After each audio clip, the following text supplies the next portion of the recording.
Bienvenidos sean a su canal Divina Voluntad, siempre Fiat. El día de hoy quisiera que nos hiciéramos una pregunta, que es, ¿sabemos para qué fuimos creados? ¿O para qué estamos aquí en este mundo?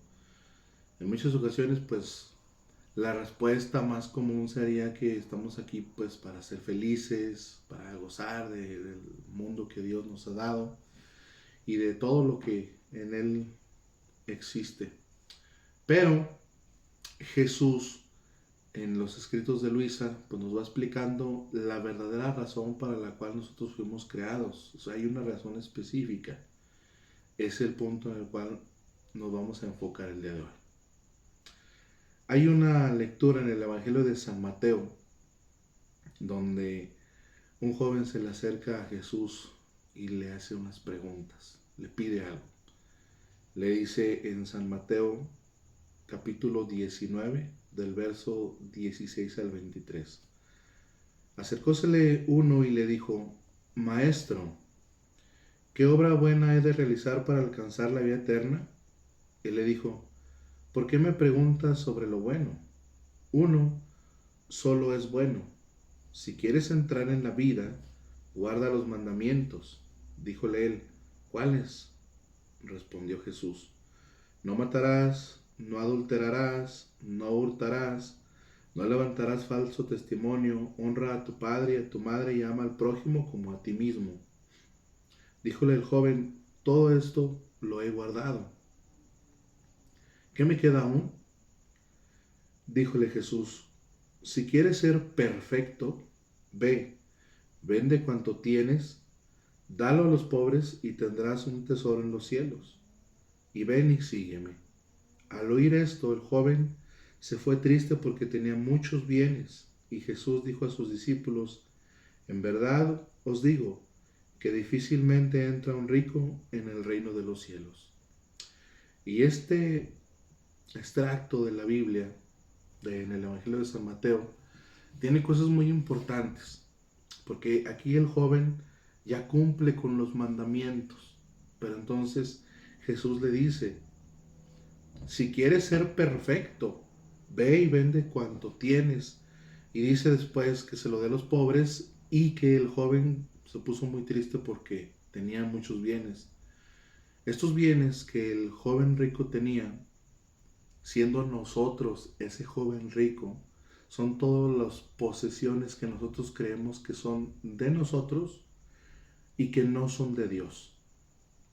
En este sentido podríamos nosotros mencionar todas nuestras pasiones, todas nuestras inclinaciones, todas nuestras devociones incluso, y las cosas que nosotros creemos que son de nosotros y las cuales tenemos que vender, tenemos que deshacernos de ellas para ser perfectos como Jesús nos lo está diciendo. Habla de una perfección.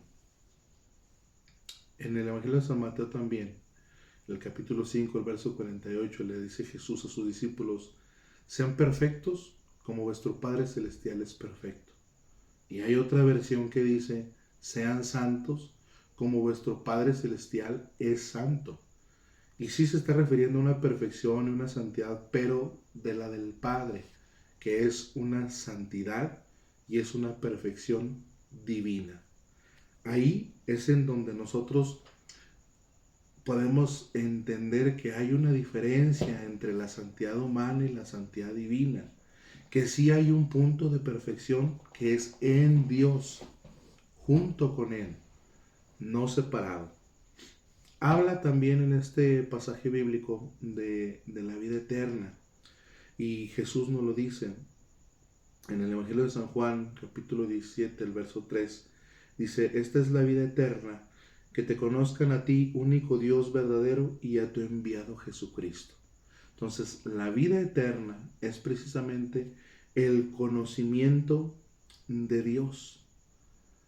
Entonces, a mayor conocimiento de Dios, mayor sería la vida eterna en cada uno de nosotros. ¿De acuerdo? Ahí es en donde nosotros pudiésemos decir que pudiese existir una diferencia entre una vida eterna de una persona y la vida eterna de otra, en función del conocimiento que cada uno tenga de Dios, por el hecho de que se va a poder gozar a Dios en mayor proporción por el campo de acción que le damos al tener mayor conocimiento de Dios. Y obviamente que este conocimiento tiene que ser vida, no es nada más el hecho de nosotros conocer o haber leído algo, no, sino que nosotros lo vamos a leer, en este caso los escritos de Luisa, el libro de cielo, pero no con la finalidad de que sea como una revista o como un documental, sino de que tenemos que pasarlo a nuestra propia naturaleza. Ahí es en donde se hace vida el conocimiento de Dios que nos lo da a través de los escritos de Luisa. Y esto no es lejano de la iglesia. Nuestra iglesia católica ya conoce o tenía la visión sobre esto. Tan es así que al momento de nosotros preguntarnos ¿para qué fuimos creados? La iglesia nos da la respuesta en el Catecismo de la Iglesia Católica. En el artículo 460 dice: el Verbo se encarnó para hacernos partícipes de la naturaleza divina, porque tal es la razón por la que el Verbo se hizo hombre y el Hijo de Dios, Hijo del hombre, para que el hombre al entrar en comunión con el Verbo y al recibir así la filiación divina, se convirtiera en Hijo de Dios. Porque el Hijo de Dios se hizo hombre para hacernos Dios. El Hijo unigénito de Dios, queriendo hacernos partícipes de su divinidad, asumió nuestra naturaleza para que, habiéndose hecho hombre, hiciera dioses a los hombres. Entonces, ¿qué nos está diciendo el Catecismo de la Iglesia Católica? Que la razón por la cual nosotros fuimos creados es precisamente para ser partícipes de esa naturaleza divina, pero en Jesús. Dice el Catecismo: el Hijo unigénito de Dios, queriendo hacernos partícipes de su divinidad, asumió nuestra naturaleza para que, habiéndose hecho hombre, hiciera dioses a los hombres. Y sí, habla de volver Dios a la criatura, pero Dios no con mayúscula, por así decirlo, sino con minúscula. ¿Por qué? Porque lo tenemos no por naturaleza, sino por la gracia. Es un don que Dios nos va a regalar a través de los escritos de Luisa, siempre y cuando tengamos disposición para obtener ese don, que ya después iremos abordando ese tema con un poquito más de calma y en más profundidad en alguna otra ocasión. Pero por lo pronto sí debemos de tener en cuenta que es precisamente a través de la disposición que tengamos en conocer los escritos y en pasarlos a nuestra propia naturaleza. El Catecismo de la Iglesia Católica, también en el artículo 295, dice: creemos que Dios creó el mundo según su sabiduría. Este no es un producto de una necesidad cualquiera, de un destino ciego o del azar. Creemos que procede de la voluntad libre de Dios, que ha querido hacer participar a las criaturas de su ser, de su sabiduría y de su bondad. Entonces, aquí en este numeral del Catecismo de la Iglesia Católica nos está diciendo que Dios creó el mundo, pero no lo creó solamente por una necesidad cualquiera. Y aquí la pregunta que nos viene a todos es: ¿Dios tiene necesidades, sí o no? La respuesta es que no tiene necesidades de carencia, porque Dios no le hace falta nada, Él lo tiene todo, Él es todo, pero sí tiene necesidades de naturaleza, porque como lo dice en la primera carta de San Juan, capítulo 4, el verso 8, dice: el que no ama no conoce a Dios, porque Dios es amor. Entonces la naturaleza del amor es amar y ser amado.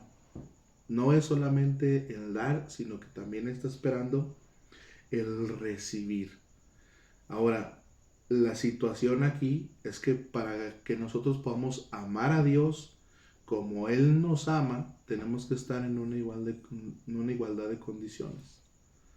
Por eso es que el Catecismo de la Iglesia Católica, en el artículo 460, nos está diciendo que nos invita a participar de esa naturaleza divina. O sea, nos está igualando en esa condición divina. ¿Y cómo se resuelve esto? Pues muy fácil. Jesús lo dice en el Evangelio de San Juan, en el capítulo 17, en el verso 23. Jesús dice, yo en ellos y tú en mí, para que sean perfectamente uno y conozca el mundo que tú me enviaste y amaste a estos como me amaste a mí. Entonces es nosotros en Jesús. En Jesús, ahí es en donde nosotros podemos participar de esa naturaleza divina. Sin Él no hay nada. Entonces es siempre en Jesús.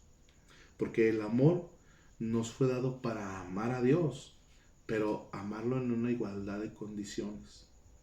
Obviamente que por nuestra naturaleza caída, por esa naturaleza enferma que heredamos de nuestro padre Adán por la razón del pecado original, pues no alcanzamos o no nos alcanza el amor de una voluntad humana para satisfacer la necesidad de ser amado de Dios, pero con un amor divino.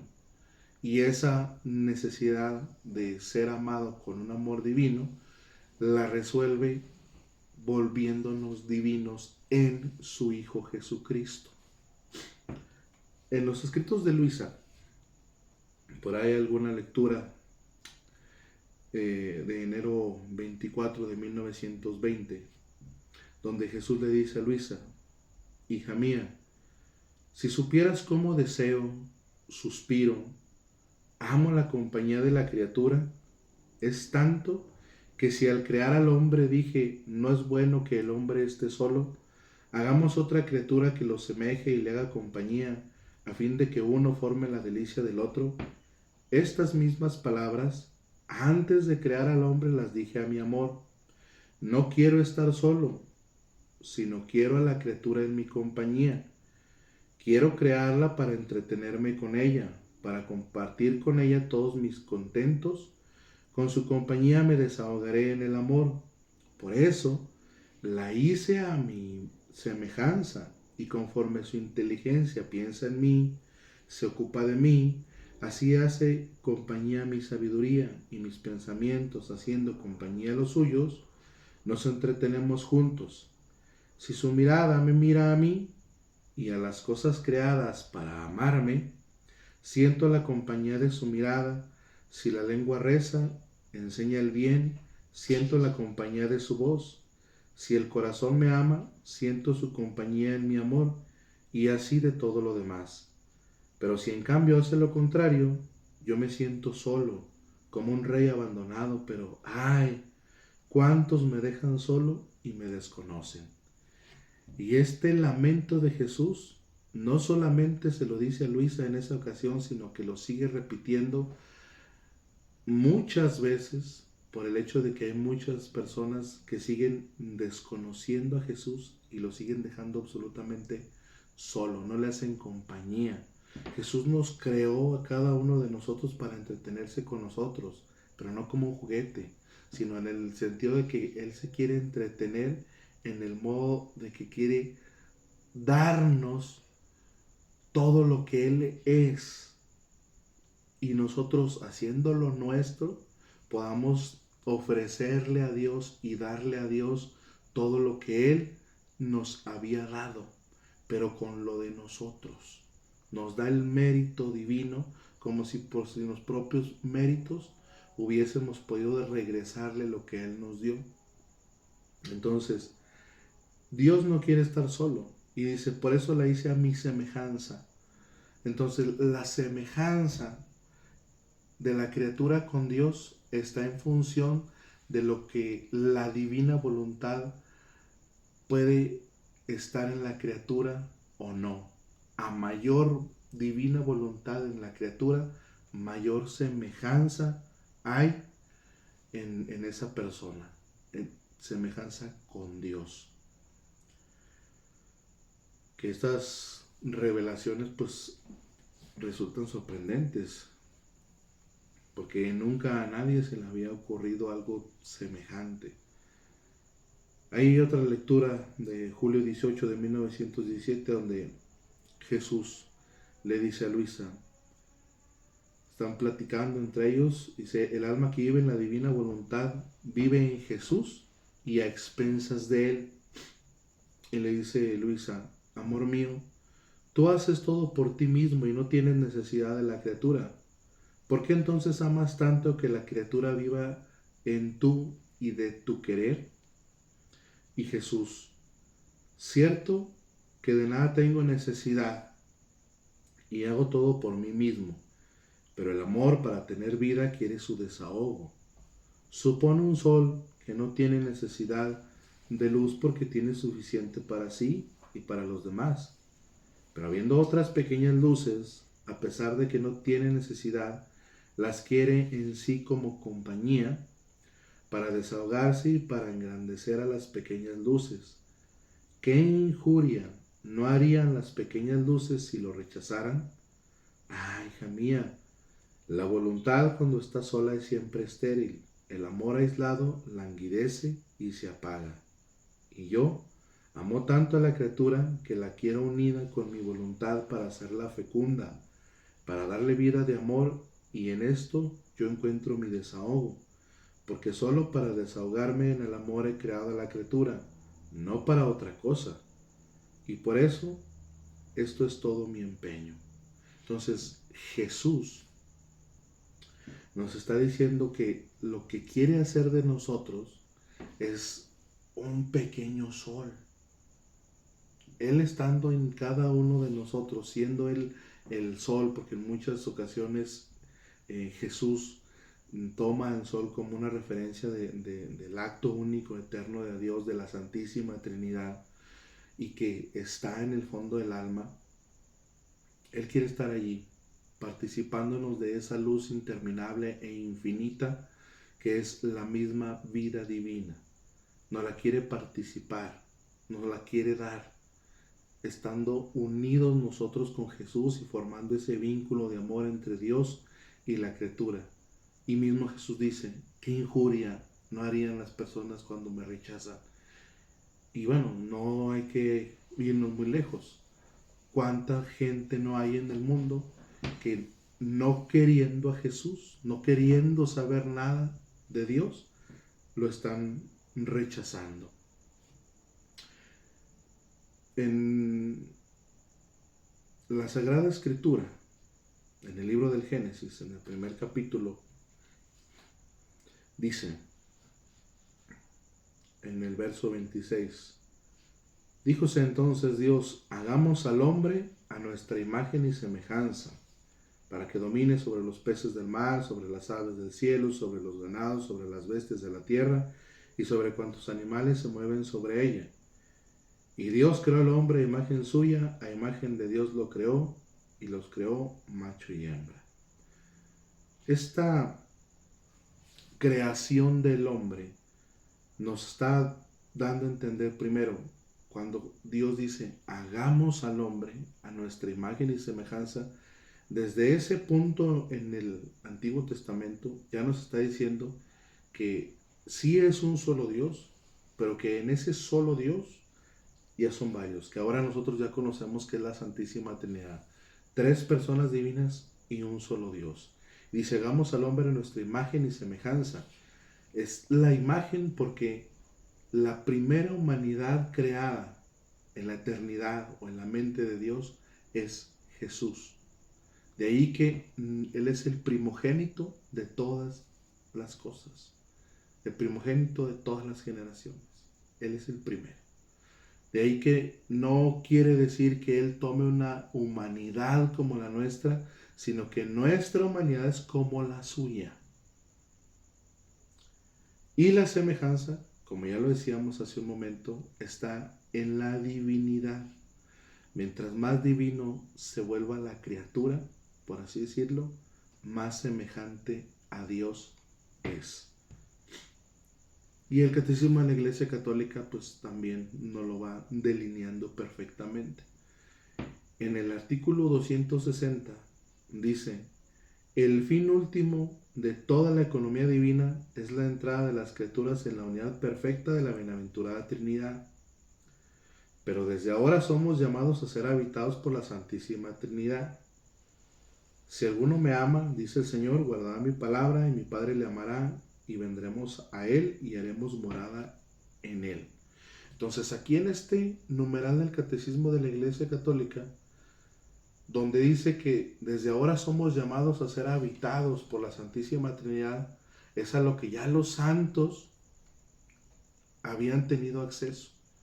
Ya había habido otras personas, otros santos, que habían sido los habitados por la Santísima Trinidad, pero seguían siendo ellos mismos. Los actos, la voluntad era de ellos, era del santo, era una voluntad humana. Sí habitados por la Santísima Trinidad, pero ellos seguían actuando a su modo, a su ver, a su voluntad, por así decirlo. Y ahora, en el primer punto que nos menciona este numeral del Catecismo de la Iglesia Católica, donde dice que el fin último de toda la economía divina es la entrada de las criaturas a la unidad perfecta de la bienaventurada Trinidad. Unidad perfecta. Quiere que seamos una sola cosa con Él. Y eso nos lo está delineando, nos lo está enseñando a través de los escritos de Luisa. Ahí está el cómo. Y no quiere decir que la Sagrada Escritura no nos lo dijera, no, sí, pero bien nos lo dice el Catecismo de la Iglesia Católica en el artículo 66. Dice que toda la verdad ya está revelada completamente, pero no está explicitada al 100. Y aquí en los escritos de Luisa, Jesús nos viene a explicar por completo todo aquello que ya nos lo había revelado, pero que no había sido completamente explicado. ¿Por qué? Pues Jesús, en su eterna sabiduría, así lo decidió, porque esa es la manera perfecta de hacerlo. Y entonces, pues nosotros lo aceptamos así. En otra ocasión, en abril 17 de 1922, Jesús le dice a Luisa: hija de mi querer, esta luz que tú ves no es otra cosa que mi voluntad, que quiere consumir tu voluntad para darte la forma de nuestra imagen, esto es, de las tres divinas personas. De modo que transformándote toda en nosotros, dejaremos en ti nuestro querer como actor divino que nos semeje nuestras obras y nos dé la correspondencia de lo que hacemos nosotros. Así que saldrán de nosotros nuestras imágenes y nuestro querer obrante en ti hará otro tanto. Oh, cómo la finalidad de la creación será completada. El eco de nuestro querer será el eco de nuestro querer poseído por ti. La correspondencia será recíproca, el amor será recíproco, estaremos en plena armonía, la criatura desaparecerá en su creador y entonces nada faltará a nuestra alegría, a nuestra felicidad, por las cuales hicimos salir fuera de la creación. El hagamos al hombre nuestra imagen y semejanza tendrá su efecto, y solo nuestro querer como actor en la criatura dará cumplimiento a todo, y la creación nos traerá la finalidad divina y la recibiremos en nuestro regazo como obra nuestra, como la hicimos salir. Además, si no puedes estar sin mí, es el eco de mi amor que resuena en tu corazón, porque no sabiendo estar sin ti, te llama, y tú, sacudida, buscas a aquel que tanto te ama, y yo al verme buscado siento el eco de tu amor en el mío y me siento atraído a enviarte nueva corriente de amor para hacer que más me busques. Entonces, ¿qué es lo que Jesús nos está diciendo? Lo más importante, por así decirlo, de esta lectura es que quiere consumir toda nuestra voluntad en Él mismo para darnos la perfecta imagen de Dios, que es la Santísima Trinidad en el fondo de nuestra alma. Esta Santísima Trinidad en el fondo del alma es lo que va ordenando nuestras potencias del alma. Y si están ordenadas nuestra voluntad, nuestra inteligencia y nuestra memoria, entonces la criatura se queda absolutamente sin ningún trauma. No hay por qué decir, ay, yo sufrí esto, lo sufrí lo otro, porque la misma divina voluntad, en el momento en el que se funde o consume nuestra voluntad humana, elimina absolutamente todo porque empieza a ordenar nuestras potencias. Ahora, dice que la criatura desaparece en su creador, y esto es lo que le da el verdadero cumplimiento a las palabras de Dios en el Antiguo Testamento cuando dice, hagamos al hombre a nuestra imagen y semejanza. Entonces, queremos ser de verdad a imagen y semejanza de Dios, pues tenemos que desaparecer en Él, tenemos que volvernos Jesús. Eso es la finalidad para la que fuimos creados, ser Jesús. Así como Jesús se multiplica en las hostias consagradas, así se quiere multiplicar en el alma que vive en la divina voluntad y en cada acto que hace la criatura unido a la divina voluntad. Luego Jesús, en julio 8 de 1929, le dice a Luisa, hija mía, tranquilízate, estoy aquí, en ti. Pero mientras estoy contigo, dejo el campo libre del trabajo a mi divina voluntad. Y como tiene su acto primero en ti, por eso sucede que adviertes lo que ella hace en ti, su trabajo. Y yo, porque estoy dentro de ella, no sientes que estoy junto en su trabajo, pues soy inseparable de mi divina voluntad. Y lo que hace ella, hago yo. Ahora, tú debes saber que no solo en tu alma quiere hacer mi divino querer su obra, tener su campo de acción, su dominio absoluto, todo suyo, sino también en la tierra de tu cuerpo, sobre tus sufrimientos, expande su beso de luz y de calor. Y con su luz produce la semilla, con su calor la fecunda y forma el brote, y alimentado con el continuo calor de luz, este brote hace surgir las flores de luz con gran variedad de colores, animado siempre por la luz, porque no sabe hacer ninguna cosa ni grande ni pequeña en que no hace correr dentro su luz. Estas flores no son como las de la tierra, que no tienen luz y están sujetas a secarse. Estas tienen vida perenne porque son alimentadas por la luz de mi fiat, y es tal y tanta la variedad de la belleza de ellas, que formará el más bello adorno a la tierra de tu humanidad. Entonces, la divina voluntad hace que la humanidad de Jesús se funda con la mía y nos volvamos una sola cosa, siendo Jesús. Sería muy bueno que empezáramos a quitarnos los tabús espirituales que tenemos cada uno de nosotros, y lo digo de esa manera porque al decir que es un tabú espiritual, me refiero a que muchas veces como que no aceptamos o no nos queda claro, no nos convencemos de que Jesús quiere fundirse conmigo.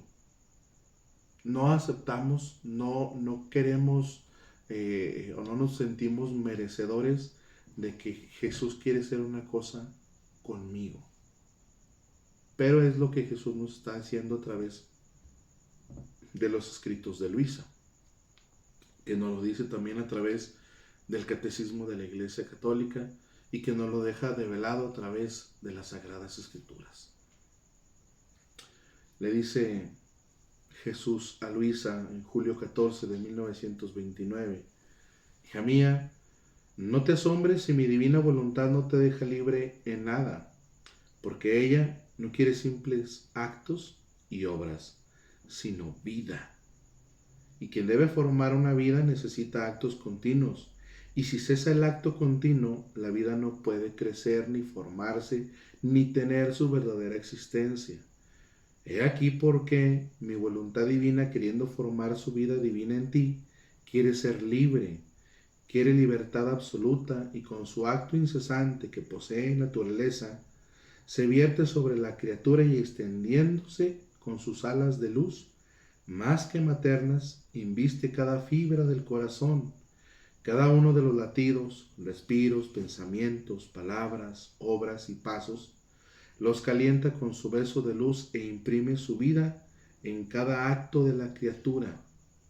Y mientras destruye la humana, se constituye ella misma vida divina en ella. Y antes de continuar, quiero hacer un pequeño paréntesis. Aquí Jesús nos está diciendo que no basta con el tratar de estar haciendo actos en la divina voluntad, sino que lo que quiere es que sea un acto continuado, que sean actos continuos en la divina voluntad para formar o desarrollar esa vida divina en cada uno de nosotros.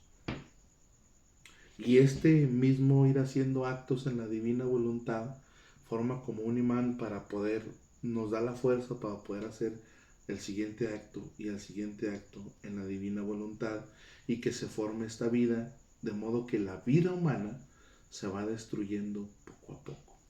Y que quede claro que esto es un proceso que cada uno de nosotros vamos a ir viviendo y desarrollando según la disposición que tengamos de recibir este don y de demostrarle a Jesús que no queremos hacer actos humanos, que no queremos vivir con nuestra propia voluntad, sino que queremos vivir la vida divina, la vida de Dios.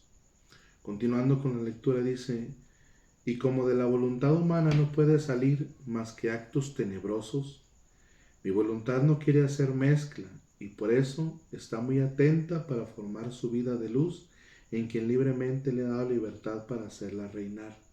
Y otro paréntesis aquí, porque ahora nos está diciendo y nos lo está poniendo bien clarito: de la voluntad humana que sale, nada, solamente cosas tenebrosas.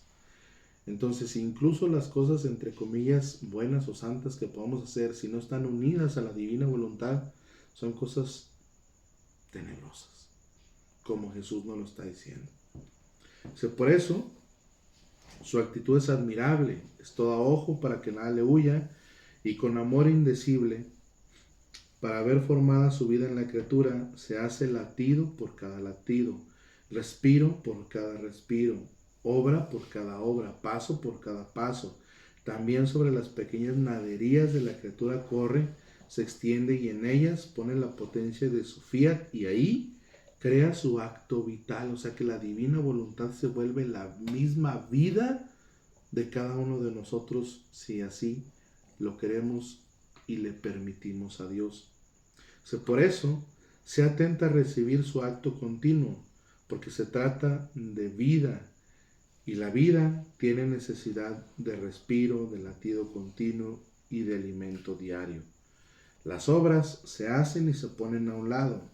No tienen necesidad de que se tengan siempre entre las manos para hacer obras, pero la vida no se puede poner a un lado. Si cesa el acto continuo, muere. Por eso se necesita el acto continuo de mi querer, tú recibiéndolo y Él dándotelo, para hacer que su vida en ti pueda vivir, formarse y crecer con su plenitud divina.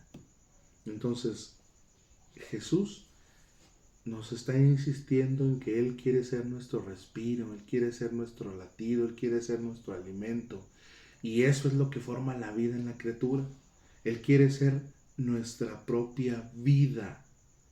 Por eso es que Jesús le dice en el Evangelio de San Juan que yo en ellos y tú en mí, para que sean uno con nosotros como tú y yo somos uno. Quiere ser unidad con nosotros, si nosotros se lo permitimos.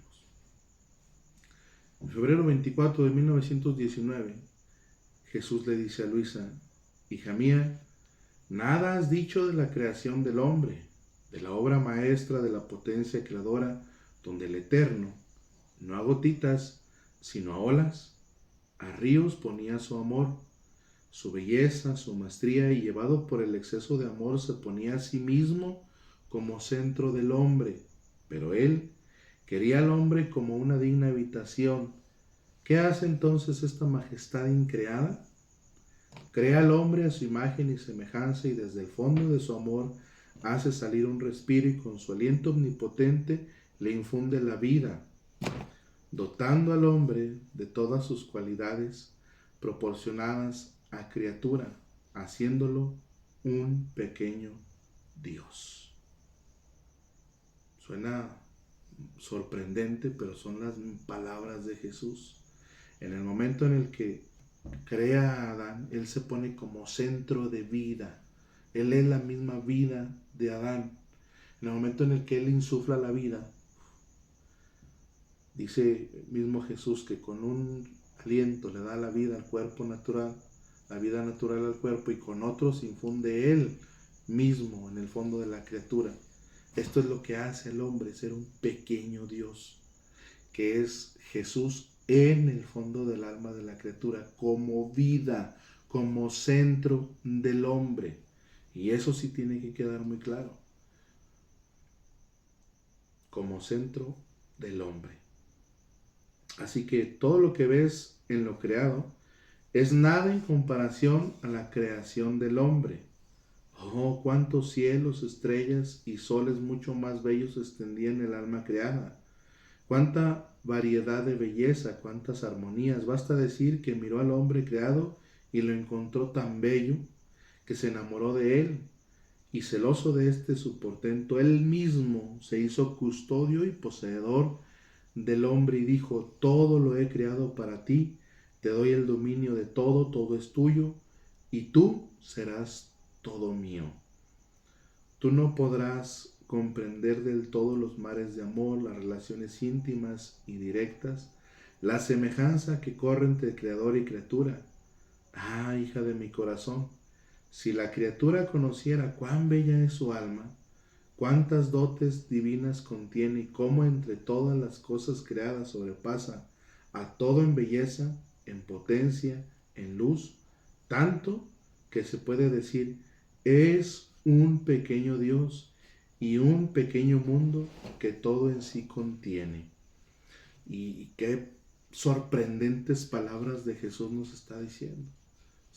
Si la criatura conociera la belleza de su alma, se daría cuenta que es Dios mismo en la criatura.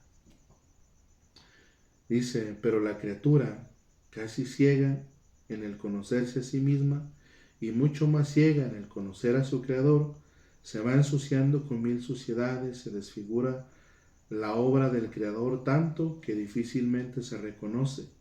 Piensa tú misma cuál es nuestro dolor. Por eso ven en mi querer y junto conmigo ven a sustituir por nuestros hermanos delante del trono del Eterno, por todos los actos que deberían hacer por haberlos creado como un prodigio de amor de su omnipotencia y sin embargo tan ingratos. ¿Y qué es lo que le está invitando Jesús a Luisa a hacer? Pues está invitándola a girar, a reparar por todos aquellos actos de ofensas a Dios, en donde hace falta el amor divino. Que bueno, este girar vendría siendo el modo de vida en la divina voluntad, la oración en la divina voluntad, que mismo Jesús nos va a ir enseñando a través de los escritos. Conforme nosotros los vamos leyendo y los vamos pasando a nuestra propia naturaleza, allí es en donde Jesús mismo nos va enseñando cómo es este modo de hacer las reparaciones y los giros y todo lo que Él quiere que hagamos o que le demos nosotros a Él. Le dice también en marzo 22 de 1919, en un acento más afligido, Jesús le dice: no fue así al crear al hombre. Es verdad que su origen es mi fiat, pero no me bastó, sino que llevado por un exceso de amor le di el aliento queriendo infundirle mi misma vida. Lo doté de razón, lo hice libre y lo constituí rey de todo lo creado. Pero el hombre ingrato, ¿cómo me ha correspondido? Entre todo lo creado, solo él se ha vuelto el dolor de mi corazón, la nota discordante. Y además, ¿qué decirte de mi trabajo en la santificación de las almas? No solo un fiat, no uno mi aliento, sino que pongo a su disposición mi misma vida, mi amor, mi sabiduría, pero cuántos rechazos, cuántas derrotas recibe mi amor. Ah, hija mía, compadece mi duro dolor y ven en mi querer a sustituirme el amor de toda la familia humana para endulzar mi corazón traspasado. Entonces, ¿qué es lo que quiere Jesús? Quiere la correspondencia de amor de parte de todas las criaturas. Pero esa correspondencia de amor solamente se puede llegar a dar a través de la divina voluntad. En el momento en que la criatura tiene la divina voluntad como vida, en ese momento puede corresponder a Dios de la misma manera en la que Él nos amó o nos ama. Esa es la verdadera correspondencia que Dios ha estado esperando desde toda la eternidad. Son las deudas que tenemos con Él, esas deudas que se mencionan en el Padre Nuestro, es precisamente esto. En agosto 3 de 1931, le dice Jesús a Luisa: hija mía, la creación del hombre fue el centro donde nuestra divinidad concentraba todos los bienes que debían surgir en la criatura. Poníamos en ella vida divina y voluntad divina, vida humana y voluntad humana. La vida humana debía servirnos de habitación y las dos voluntades fundidas, y esto es lo más importante, las dos voluntades fundidas en el punto en el que la voluntad humana está crucificada en la voluntad divina, debían hacer vida en común, con sumo acuerdo. Y luego dice él mismo: más bien, la voluntad humana debía tomar de la nuestra para formar sus actos, y la nuestra debía estar en acto continuo de dar de lo suyo, para hacer que la voluntad humana quedase modelada y toda uniformada en la divina voluntad. Ahora, no hay vida tanto humana, espiritual y divina que no tenga necesidad de alimento para crecer, para fortalecerse, embellecerse y felicitarse. Nosotros poníamos nuestra vida divina en el hombre porque era incapaz de recibir toda la plenitud de nuestro ser divino. Pusimos en él cuanto podía contener de nuestra vida, dándole libertad para hacerla crecer cuanto más pudiera y quisiera. Pero nuestra vida en el hombre, para crecer, tenía necesidad de alimento. He aquí la necesidad de poner en él una voluntad divina.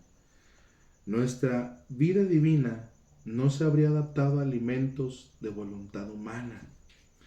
Por esto, todos los actos de la criatura hechos en virtud y en nuestra voluntad divina servirían para alimentar y hacer crecer nuestra vida divina en ella, de modo que conforme iban haciendo sus actos en nuestro fiat, ahora tomaba nuestro amor y nos alimentaba, ahora tomaba nuestra fuerza, ahora nuestra dulzura infinita, ahora nuestras alegrías divinas para alimentarnos.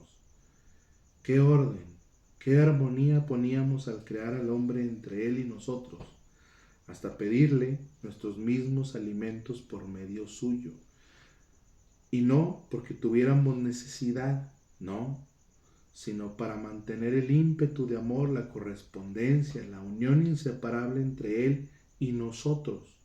Y mientras Él se ocupaba de nosotros, nosotros nos ocupábamos de alimentarlo a Él y de conservar nuestra amada habitación. Y no solo eso, sino que le dábamos otros dones más bellos para hacerlo más feliz, amarlo de más y hacernos amar de más. Paréntesis. ¿Se dan cuenta cómo es un interés de Dios el amarnos a nosotros, pero también que nosotros lo amemos a Él para que exista esa correspondencia de amor divino entre el Creador y la criatura? Jesús continúa haciendo una pregunta: ¿pero quieres saber tú cuáles son nuestros dones más bellos que le dimos a la criatura? Es una pregunta excelente. Dice Jesús: manifestarle un conocimiento de nuestro ser supremo, una verdad que nos pertenece, un secreto nuestro. Esto es el don más bello que les hacemos. Cada uno de estos dones es un vínculo de más que ponemos entre ella y nosotros. Cada verdad nuestra es una propiedad que ponemos en su alma. Entonces, cada verdad que Jesús nos va regalando a través de los escritos de Luisa es precisamente este secreto, es esta verdad, es este conocimiento de su ser supremo que nos está regalando y nos lo está poniendo en propiedad en el fondo del alma. O sea, ya es nuestro. Es por esto que en el alma donde reina nuestra voluntad, encontramos nuestros alimentos divinos, nuestras propiedades por cuanto amor y cuanto a criatura es posible. Nuestra habitación, por tanto, nos encontramos en nuestra casa, en nuestro centro, en medio de nuestras propiedades. Mira entonces qué significa hacer reinar nuestra voluntad y el gran bien de hacer conocer nuestras verdades. Cada conocimiento nuestro lleva cada un don distinto. Quien lleva luz, quien la fuerza, quien la bondad, quien la sabiduría, quien el amor y así de todo lo demás. Cada uno de ellos vincula a la criatura en un modo especial a Dios y Dios a ella. Por eso debes corresponder a los tantos dones que tu Jesús te ha hecho y vive siempre en nuestro querer. Entonces los actos salen de la voluntad siendo esta el motor de nuestra vida. Y lo que quiere Jesús es precisamente ser el motor de la vida de cada uno de nosotros. Pero es siendo una sola cosa con Él. Y el Catecismo de la Iglesia Católica nos lo reafirma en el artículo 521, cuando dicen, todo lo que Cristo vivió hace que podamos vivirlo en Él y que Él lo viva en nosotros. Entonces, este don de la divina voluntad es con Jesús, es en Jesús, es por Jesús, es completamente en Jesús. ¿Para qué fuimos creados entonces?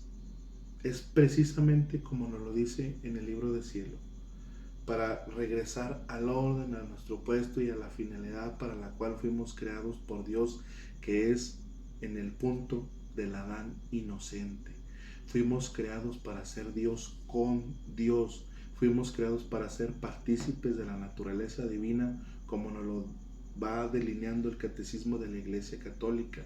Fuimos creados para hacer una sola cosa con Él, como nos lo dice Jesús en el Evangelio de San Juan, en el capítulo 17, en el verso 23, yo en ellos y tú en mí, para que ellos sean uno conmigo, como tú y yo somos uno.